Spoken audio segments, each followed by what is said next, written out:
ఊర్లలో కొన్ని ఫ్యూడల్ భావజాలపు ఉన్నటువంటి కులాలు, ఆ కులాలకు సంబంధించినటువంటి కుటుంబాలు కొన్ని ఆడినాయి. ఆడవనే మనం చెప్పలేదు, కానీ వాళ్ళను మేము గౌరవిస్తాం. అట్లా అనుకుంటే ఇవాళ మీ అందరికీ తెలుసు, మన అందరం కూడా సమ్మక్క సారక్క జాతర జరుగుతుంది, లక్షల మంది వస్తారు.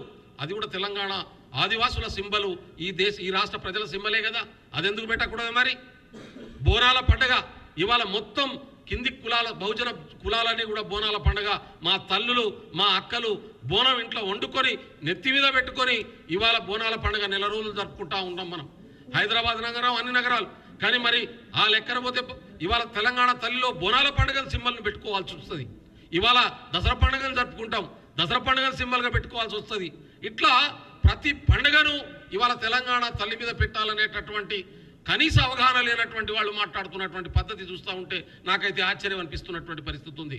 ఇవాళ ఒక సామాన్యునికి, ఒక ప్రజాప్రభుత్వానికి, ఒక రాజ్యాంగబద్ధ పాలనకు సింబల్గా ఉండేటటువంటి ఒక సామాన్య మహిళను ఇవాళ మా తెలంగాణ తల్లిగా ముందు పెట్టినటువంటి పరిస్థితి ఉంది. దాని మీద విమర్శలు చేయడం చాలా బాధాకరం. నేను అడుగుతా ఉన్నాను ప్రతిపక్ష నాయకుల్ని, నేనంటున్న సామాన్యుల పట్ల మీకుంటే గౌరవం ఇదా? కిరీటం రాచరిక పాలనకు పోకడలు కావా?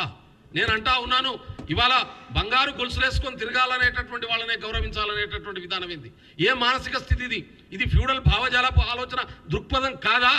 మాట్లాడాల్సినటువంటి అవసరం ఉంది. మీరు ప్రజాస్వామ్యాన్ని నమ్ముతారా, రాజ్యాంగాన్ని నమ్ముతారా, ప్రజా విలువల్ని నమ్ముతారా, మెజారిటీ లాను నమ్ముతారా, ఇవాళ ఆధిపత్యపు భావజాలపు విలువలతో ముందుకు పోతారా? తేల్చాల్సినటువంటి సందర్భం కూడా ఈ సమయంలో వచ్చిందని నేను భావిస్తూ ఉన్నాను. అందుకనే ఎన్ఎం శ్రీనివాసరెడ్డి గారు మొన్న మాట్లాడితే ఆయన మీద విమర్శ చేస్తూ ఉన్నారు, దయాకర్ గారు మాట్లాడితే దయాకర్ గారి మీద విమర్శ చేస్తూ ఉన్నారు, ఇంకో ఎమ్మెల్యే గారు మాట్లాడితే వాళ్ళ మీద విమర్శ చేస్తూ ఉన్నారు. నేను అథారిటికల్గా చెప్పగలుగుతాను, ఈ రాష్ట్రంలో ఎస్టీలు ఎస్సీలు ఏ రోజు బతుకమ్మ ఆడలేదు. చాలామందికి ఈ మధ్యకాలంలో సోషల్ మీడియా వీరులు తయారైపోయారు. తెలంగాణ ఉద్యమం మొదలైన తర్వాత ఇవాళ అన్ని వర్గాల వాళ్ళు దాంట్లో ఒక పోలరైజేషన్ కోసం వాడుతుంటే వాడవచ్చు, కానీ ఈ జాతుల సంస్కృతిలో అది భాగం కాదనే విషయాన్ని గుర్తుపెట్టుకోవాల్సినటువంటి అవసరం ఉంది.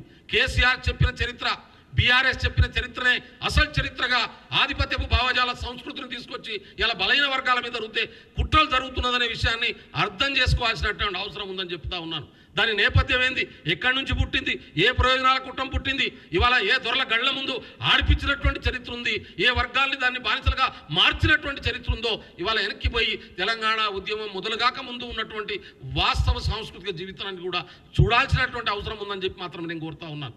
దాని అర్థం మేము బతుకమ్మ ఆడేటోళ్ళ వాళ్ళకు వ్యతిరేకం కాదు, వాళ్ళని అగౌరవపరచను.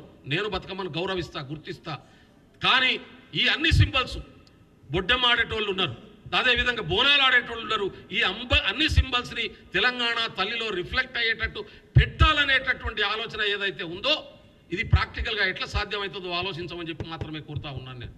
అందుకనే ఒక బహుజన తల్లి ఇవాళ మా ఆవిడ అంటుంది, మొన్న ఇది మా అమ్మ రూపం లెక్క ఉందని చెప్పి అంటా ఉన్నది. మా అమ్మ లెక్క ఉన్నది ఈ బొమ్మను చూస్తూ ఉంటే, నేను ఈ తెలంగాణ తల్లిని చూస్తూ ఉంటే నా తల్లి లెక్క ఉన్నది. నేను ఏదైనా మా ఇంట్లో ఫంక్షన్ జరిగితే నేను చీర కట్టుకుని ఎట్లయితే పోతానో అటువంటి బొమ్మ కనబడతా ఉందని చెప్పి నా సొంత భార్య నాకు చెప్తున్నటువంటి పరిస్థితి ఉంది. ఇవాళ రేవంత్ రెడ్డి గారి నాయకత్వంలో ఈ ప్రభుత్వం సామాన్య జనాలను, సామాన్య ప్రజలను, బహుజన ప్రజలను ఏకం చేసి ఇవాళ వాళ్ళ సింబల్ను ఈ రాష్ట్ర సింబల్గా తీసుకొచ్చినటువంటి చరిత్ర ఉంది. ఇది ఈరోజు పుట్టింది కాదు. 1969లో ప్రత్యేక తెలంగాణ రాష్ట్ర ఉద్యమం మొదలైనప్పుడు ఆ రోజు తెలంగాణ ప్రజాసమితి తీసుకొచ్చినటువంటి చిహ్నం, దాన్ని కొన్ని మోడిఫికేషన్స్తో ఇవాళ పెట్టినటువంటి స్థితి ఉందనేటటువంటి వాస్తవాన్ని గుర్తించాలని చెప్పి సందర్భంగా తెలియజేస్తూ ఉన్నాను. ఇవాళ దీన్ని కాంట్రవర్సీ చేసి ఇవాళ ప్రజా సంస్కృతిని విధ్వంసం చేయాలనే ఫ్యూడల్ భావజాల ఆలోచనల పట్ల అప్రమత్తంగా ఉండాలని చెప్పి నేను తెలంగాణ ప్రజల్ని కోరుతా ఉన్నాను.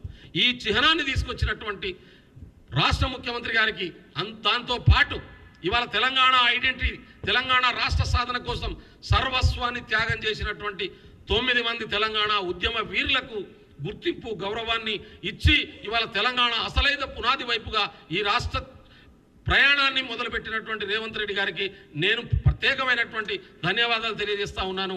తెలంగాణ ప్రభుత్వానికి, క్యాబినెట్కు నేను ప్రత్యేకమైనటువంటి ధన్యవాదాలు తెలియజేస్తా ఉన్నాను. అసలైన తొలి వెలుగు. ఫాలో వాట్సాప్ @తొలి వెలుగు official.